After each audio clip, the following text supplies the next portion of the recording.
నమస్తే, welcome to our channel. నేను ప్రియాంకరావు. వివేక గారి హత్య కేసు, దీని గురించి ప్రతి ఒక్కరికి తెలుసు. ఎందుకంటే సునీత గారు గత 6-7 ఏళ్లుగా ఫైట్ చేస్తూనే వస్తున్నారు, న్యాయం చేయండి అని చెప్పి. మరి ఈ రోజు ఎందుకు మనం ప్రస్తావించుకోవాల్సి వస్తుంది అంటే, కీలక సూత్రధారి అయిన అవినాష్ రెడ్డిని విచారించి సరిగ్గా 3 ఏళ్ళు అయింది. 3 ఏళ్ళు అయ్యి ఈయన బయటకు వచ్చిన తర్వాత సాక్ష్యాలన్నీ చెరిపేస్తున్నారు అని చెప్పి ఎన్నిసార్లు సునీత గారు చెప్పినా ఇప్పటికీ అవినాష్ని అరెస్ట్ చేయలేదు. దీనికన్నిటికీ కారణం అవినాష్ రెడ్డి అని చెప్పేసి అక్కడున్న ప్రజలందరికీ తెలిసినప్పటికీ కూడాను, రాష్ట్ర ప్రజలందరికీ కూడా తెలిసేలా సునీత గారు చెప్తున్నప్పటికీ కూడా ఎందుకు ఈయన్ని అరెస్ట్ చేయట్లేదు, పోలీసులకు ఎందుకు తెలియట్లేదు అని క్వశ్చన్స్ రేజ్ అవుతున్నాయి. మరి దీని గురించి ఈరోజు మాట్లాడుకుందాం. మనతో మాట్లాడడానికి ప్రముఖ పొలిటికల్ అనలిస్ట్ అప్పసాని రాజేష్ గారు ఉన్నారు. ఆయన అడిగి తెలుసుకుందాం. నమస్కారం సార్. నమస్కారం. అంటే వివేక గారు చనిపోయిన తర్వాతే జగన్మోహన్ రెడ్డి గారికి అధికారం వచ్చినప్పటి నుండి ఆయన్ని కావాలనే చంపేశారు అధికారం కోసం అని చెప్పేసి రాష్ట్ర వ్యాప్తంగా ప్రజలు అనుకుంటున్నమాట. ఇదే నేపథ్యంలో అందరినీ, ఎవరైతే డ్రైవర్ ఉన్నారో వీళ్ళందరినీ విచారిస్తూ అవినాష్ రెడ్డిని కూడా విచారించి సరిగ్గా 3 ఏళ్ళు అయింది. ఈ 3 ఏళ్ళ నుండి ఎన్నోసార్లు సునీత గారు ప్రెస్ మీట్లు పెట్టి ఇదిగో వీళ్ళే చేశారు, ఇవి ఆధారాలని చెప్తున్నప్పటికీ ఈ ఆధారాలు ఎందుకు సిబిఐ వాళ్ళకి తెలియట్లేదు, ఎందుకు అవినాష్ రెడ్డిని ఇప్పటికీ కూడా అరెస్ట్ చేయట్లేదు? ఇదే అవినాష్ రెడ్డి, ఇందులో ఉన్న కొంతమంది నాయకులు ఈ రోజు హ్యాపీగా నాయకుల్లాగా చక్కగా కద్దరు బట్టలు వేసుకొని చలామణి అవుతూ పెత్తనం సాధిస్తున్నారు. మరి ఎందుకు వీళ్ళంతా బయట తిరగడానికి ఇంత స్వేచ్ఛ ఎవరు కల్పిస్తున్నారు వీళ్ళకి? చాలా కీలకమైన అంశం ప్రస్తావించారు మీరు.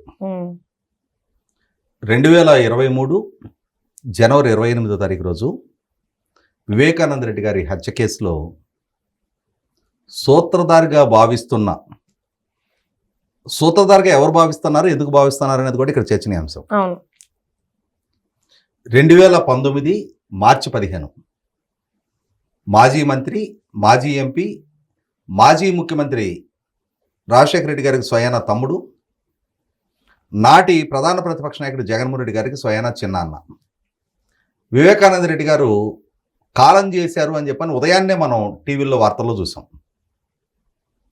ఆయన గుండెపోటుతో మరణించారు అని చెప్పని టీవీలో ప్రసారమైంది. ఆ తర్వాత కొంతసేపటికి మెల్లమెల్లగా అది గుండెపోటు కాదు, ఆయన్ని హత్య చేశారు, ఆయన సొంత ఇంట్లోనే నరికి చంపారు అని చెప్పని వార్తలు వెలుగులోకి రావడం మొదలైంది.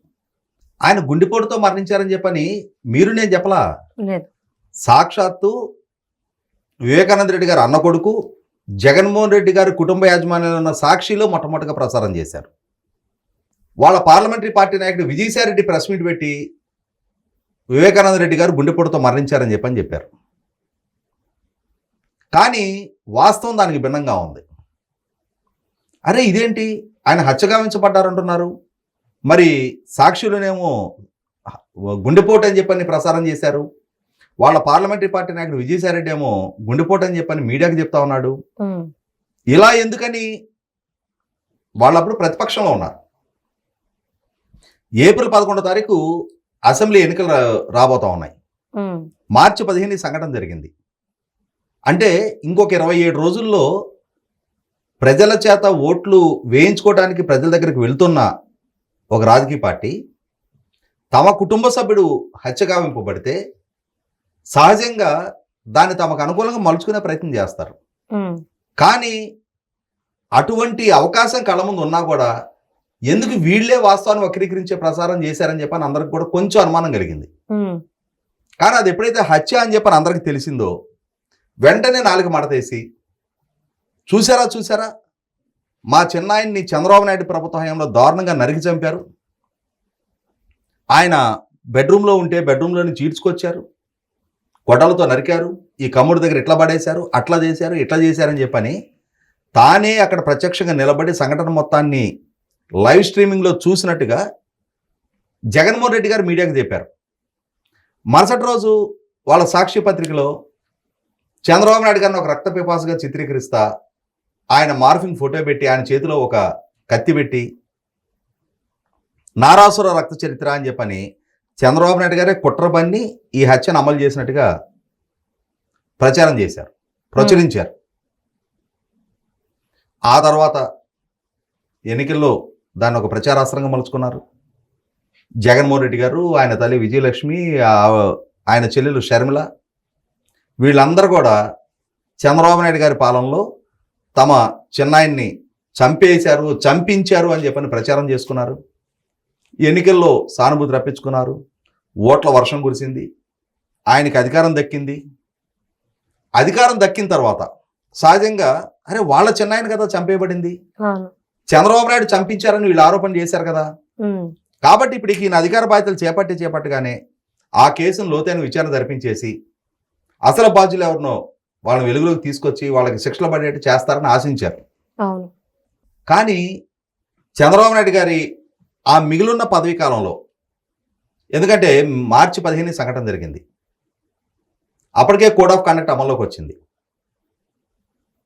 మే 23 లెక్కింపులో జగన్మోహన్ రెడ్డి నెగ్గాడు. మే 30 ఆయన పదవి బాధ్యతలు చేపట్టాడు. అప్పటి వరకు ఆపద్ధర్మ ముఖ్యమంత్రిగా చంద్రబాబు నాయుడు గారు కొనసాగుతూ ఉన్నారు కాబట్టి ఆయన పాలనా హయాంలో ఒక సిట్ని నియమించి విచారణ జరిపించారు. సీనియర్ ఐపీఎస్ అధికారులతో ఆయన పాలనా హయాంలో విచారణ జరిపిస్తుంటే ఈలోగా పదవి బాధ్యతలు చేపట్టిన జగన్మోహన్ రెడ్డి సహజంగా ఏం చేయాలి, ఎన్నికలకు ముందు ఈయన సిబిఐ విచారణ కావాలని డిమాండ్ చేశాడు. సరే, ఈయన పదవి బాధ్యతలు చేపట్టగానే అయితే సిబిఐ విచారణ జరిపిస్తాడు, లేదనంటే ఆ సీనియర్ ఐపీఎస్ అధికారులకి బలం చేకూరుస్తా ఇంకా సమర్థవంతమైన అధికారులను నియమించి చాలా వేగంగా విచారణ పూర్తి చేయిస్తాడని ఆశిస్తారు. కానీ ఈయన ఆశ్చర్యం కలిగించే విధంగా సీనియర్ ఐపీఎస్ అధికారుల స్థాయిలో ఉన్న విచారణని ఒక డిఎస్పీ స్థాయి అధికారికి కుదించాడు. అప్పటి వరకు చంద్రబాబు నాయుడు సూచనలతో ఈ హత్య జరిగిందని భావిస్తూ వస్తున్న కుటుంబ సభ్యులకు కూడా అనుమానాలు కలగటం మొదలైనవి. అప్పుడు వివేకానంద రెడ్డి గారి కుమార్తె డాక్టర్ సునీత గారు జగన్మోహన్ రెడ్డిని అప్రోచ్ అయితే జగన్మోహన్ రెడ్డి ఏమవుతుంది, నా మీద 11 సిబిఐ కేసులు ఉన్నాయి, ఇంకో కేసు అవుద్ది, నువ్వు ఈ కేసులో న్యాయం జరగాలని పట్టుబడితే అవినాష్ రెడ్డి బీజేపీలోకి వెళ్తాడు,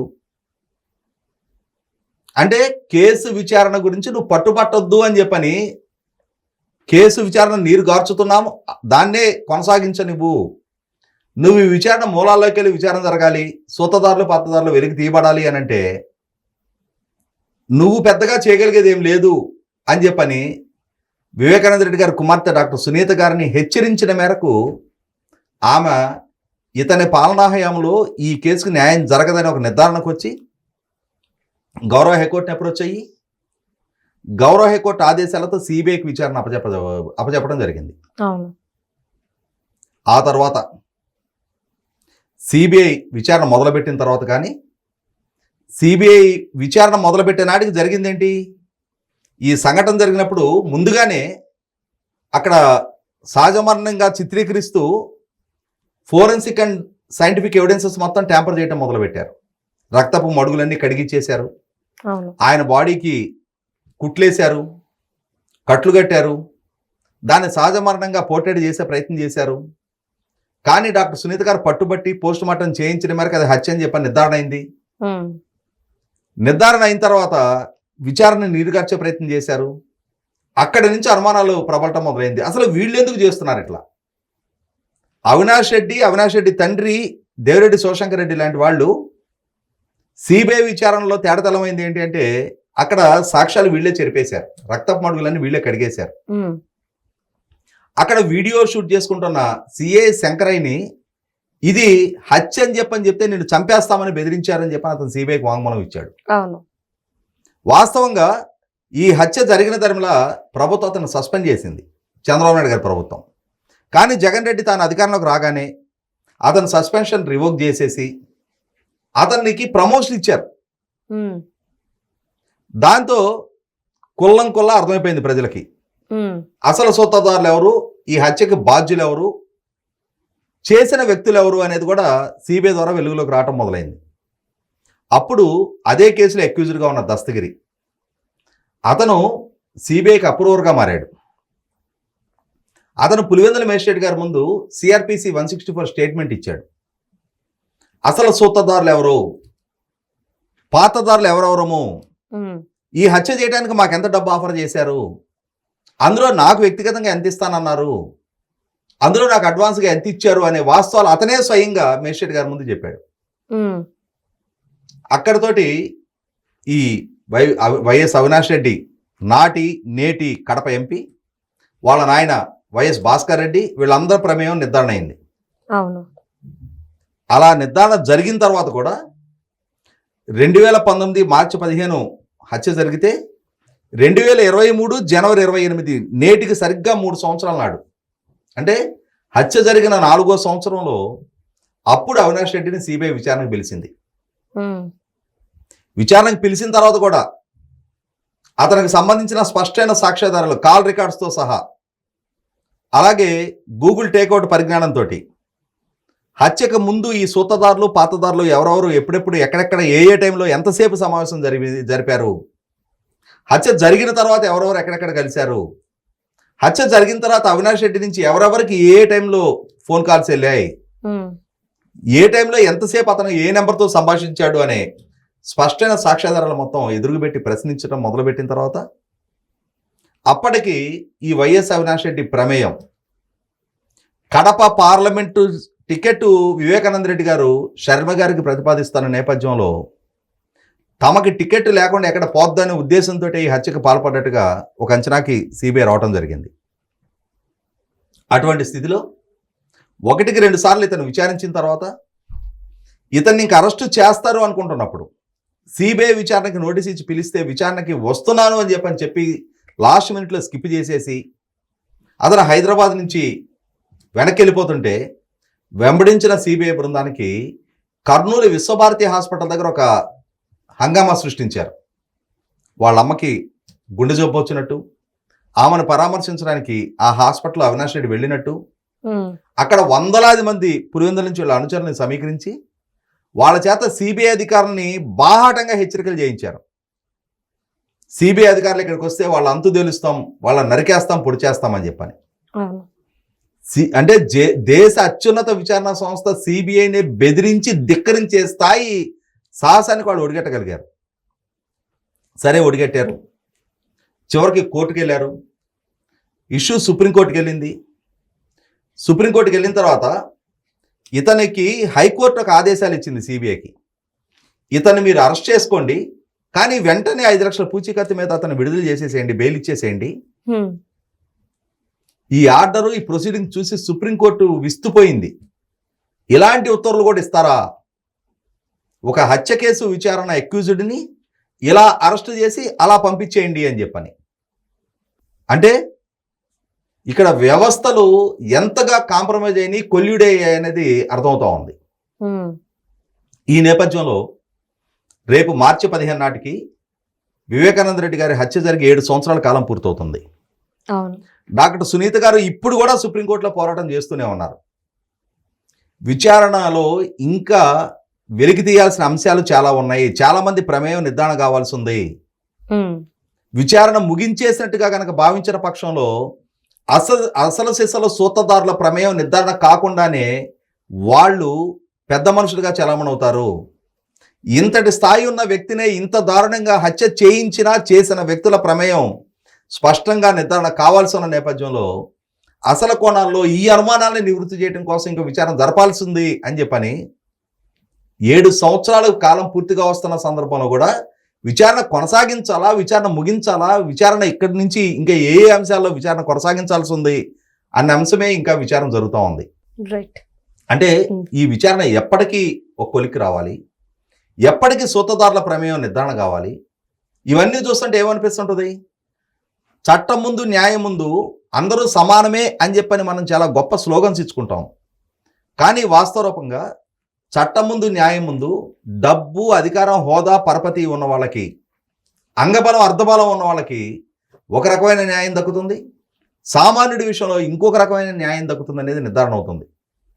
కాబట్టి ఇక్కడ ఇంతటి హై ప్రొఫైల్డ్ కేసు స్పష్టమైన సాక్ష్యాధారాల కళ ముందు కనిపిస్తుంటే సిబిఐ అన్ని సాక్ష్యాలు సేకరించిన తర్వాత కూడా ఇప్పటికీ చాలా ప్రశ్నలు అపరిష్కృతంగానే ఉండిపోవటం అనేది సిబిఐ లాంటి దేశ అత్యున్నత విచారణా సంస్థ ఇంటిగ్రిటీకి ప్రశ్నార్థకంగా నిలుపుతుంది. అలాగే న్యాయస్థానాల ఇంటిగ్రిటీని కూడా ప్రశ్నార్థకంగా మారుస్తూ ఉంది. ప్రజలకి చట్టం పట్ల, న్యాయం పట్ల నమ్మకం ఉండాలి అని అంటే ఎంతటి పెద్ద వ్యక్తులు, ఎంత పెద్ద నేరంలో భాగస్వాములు అయినా సరే వాళ్ళని కూడా దోషులుగా చట్టం ముందు నిలబెట్టినాడే, వాళ్ళు చేసిన తప్పుకి శిక్షలు ఖరారు చేసిన నాడే సామాన్యుడికి చట్టం పట్ల నమ్మకం కలుగుద్ది తప్ప, లేదు అనంటే సామాన్యుడికి దగ్గర ప్రదర్శించిన కాఠిన్యం పెద్దవాడి దగ్గరకు వచ్చేటప్పటికి వ్యవస్థలు దాసోహం అంటాయి అన్న భావన సామాన్యుడిలో కలిగితే అంతిమంగా రాజ్యం పట్ల, వ్యవస్థల పట్ల, పాలన పట్ల, చట్టాల పట్ల సామాన్యుడు తన గౌరవ మర్యాదలు కోల్పోతాడు. Right. Thank you so much sir.